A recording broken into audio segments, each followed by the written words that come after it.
Hi guys, Samantha from Jessima Tutorials here, and today I'm going to show you a really fun, easy technique that I've been working on with polymer clay lately. So what you're going to need is a piece of either white or pearl white polymer clay. You could use this on any colour you want, but I'm going to be using white today because the colours that I'm using stand out best on white.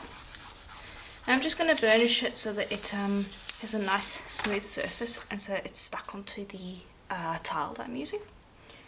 Then you're going to want this fun little tool, which I am now selling on my Etsy shop, and you can see that it comes in two different sizes of these little round silicone dabbing tools, and I'm going to show you how to use these to create a really cool effect on polymer clay. You're also going to want acrylic paint, and I've chosen some whites, pinks, purples and reds, but any colour will work. Give those a good shake, and I'm using two metallics and two non-metallics. So I think I'm going to start with the purple. So let me just make sure I'm doing that. There we go. I'm just going to dab a bit on to the tile. I'm just going to disperse that out a little bit so that it's not a big dollop. And I'm going to pop some of the red on there. And don't dab that one. Then I'm going to do white. Again, you can use any colours in any combination. It's completely up to you. And then finally the pink. Okay. Then grab your little tool and stick that down into the clay and press decently hard. Okay.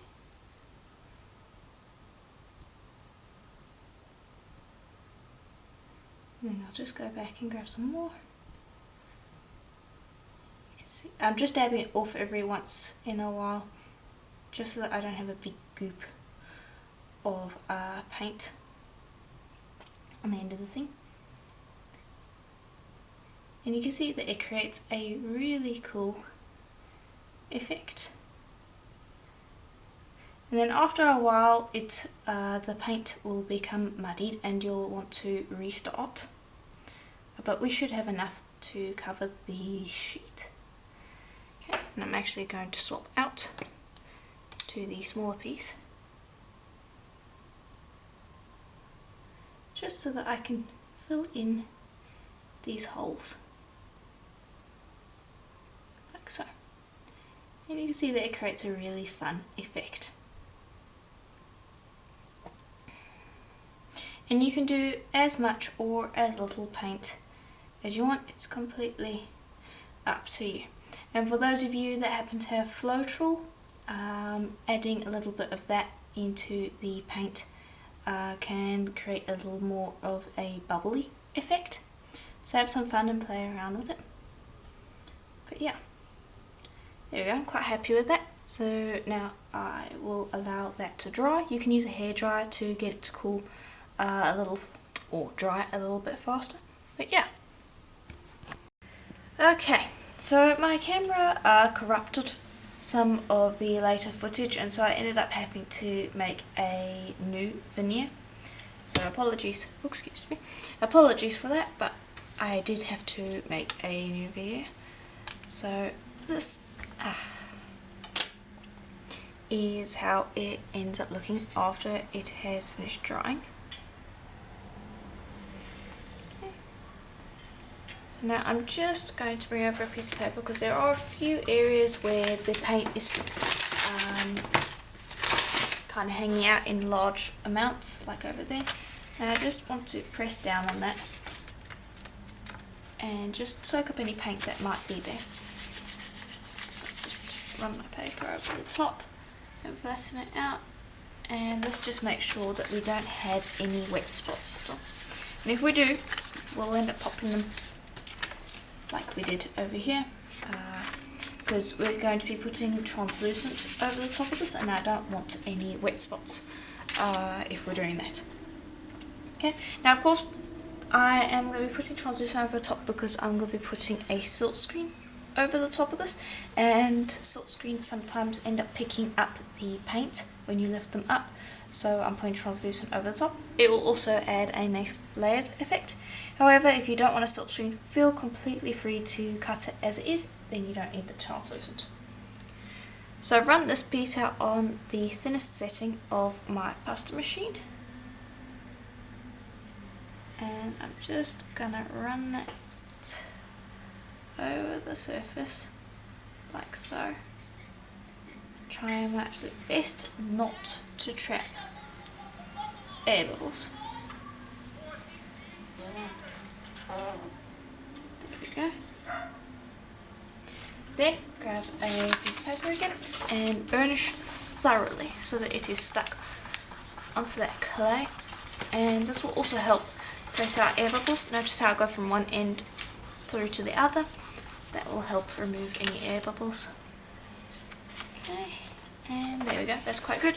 Keep in mind that once this has baked, it will clear up quite a bit more, so even if it is not completely translucent right now, that is not a big problem. Trim away the excess translucent. Okay, then I've just popped it onto a piece of plain printing paper, and just give it another thorough burnish just to stick it down. This is so that the back has a nice smooth appearance so that we don't have to worry about sanding it later on. However, this might mean that it sticks in the cutter a little bit, so it's up to you whether you want to keep it on the tile where it probably won't stick in the cutter, or if you want to keep it, or if you want to make the back nice and smooth so you save on sanding time later, but then it might stick a little in the cutter. Anyway, so I'm going to bring over the silk screen, and I'm going to choose a nice spot. I kind of want to find a bloom and make that the centre of this little sun here. And I guess right here will work. So I'll just line that up like so. Burnish it down so that it's stuck. Okay, then I'm going to bring over some black acrylic paint.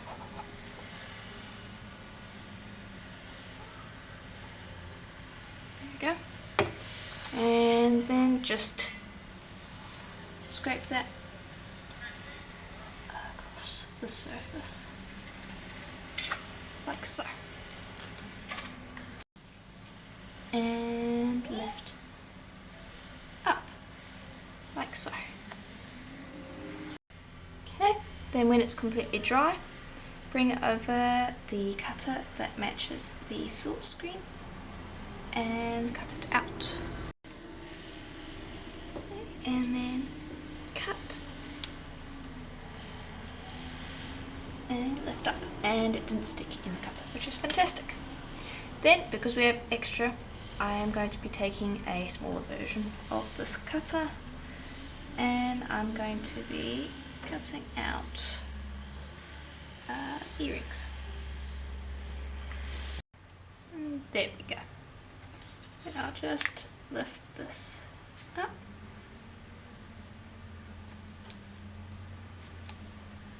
Okay. And there we go. And now I'm going to pop that into the oven for a full hour at Primo's recommended temperature. Okay, and here they are out of the oven. So you can see that the translucent has cleared up a bit. Also the the paint will have changed colour a little bit. That's normal as well. So now I'm just going to bring over a resin mat, and I'm just going to pop these guys on. Okay, and I'm going to bring over this UV resin. Keep in mind that you can use any varnish on these that you want. With these ones, because they've been sealed with a layer of translucent, you don't actually have to varnish them if you don't want to, but I find that it looks nicer and it clears up the translucent. This one you do need to varnish because it's got a bit of paint on the top, and although we did bake it, sometimes it does flake off a little bit. I mean, it's on there quite good, so you don't have to seal it, but it is just generally a good idea to seal. So anyway, here's the UV resin, because I want it to have a nice glossy shine. and it'll just bring out the colours and it'll just make it look cleaner. But you can see that it clears everything up nicely. Okay, and I'll just use a pin to spread this around and another pin to hold it. And then I will, once I've spread it around, pop this into the UV light for about 15 minutes just to get the resin cured fully, and then you'll have a finished piece. And then obviously you could drill a hole to add a jump ring, or we could screw in a eye pin, but yeah, I'll show how to do that once I have got the resin completely cured. Okay, and here they are out of the UV light. So you can see how that's cleared up the translucent a lot and has just brought out the sparkle a bit as well. And yeah, it just looks really nice. Let's put these two to the side and we are going to finish off this piece. So I've got a little eye pin here. I'm just going to grab my pliers and I'm just going to twist it into place. And it's just a lot easier doing this with pliers at first because it allows you to press down hard and a decent amount of grip strength, but after a while you should be able to just twist that in. Okay, like so. Then I'm just going to take this bail, pop it through the loop, close that up, and there you go. You have your pendant. And then of course these two hearts you could turn into earrings. So that is pretty much it for today's tutorial. Let me know what you thought in the comments below. Keep in mind that you can use any colour acrylic paint you want. Any backing of clay would work. Like for instance, I think black would look quite nice along with kind of reds, yellows, oranges and whites with the acrylic paint, and then maybe being a little more sparing with the paint so that you could see the black in between the colours. That could look quite nice. I also think this would look quite nice with blue if you went for kind of like an ocean theme. It's just a really fun technique and looks really nice.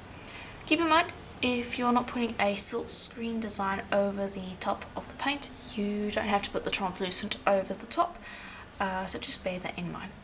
But yeah, let me know what you thought in the comments below, and if you're interested in the tools that I used in today's tutorial, they are currently 20% off on my Etsy store. There will be a link in the description below. And if you would like to support this channel so that I can continue creating videos like this one in the future, please do consider becoming a patron. I have a link to that in the description below as well. Or you can become a member of the channel and just support it. You'll also get early access to videos through that. So yeah, please consider that, and leaving a comment also really helps. So if you have any questions or would just like to let me know what you thought of the tutorial, let me know. I read all the comments, so please consider doing that. And as always, I'll see you in the next tutorial. Bye for now.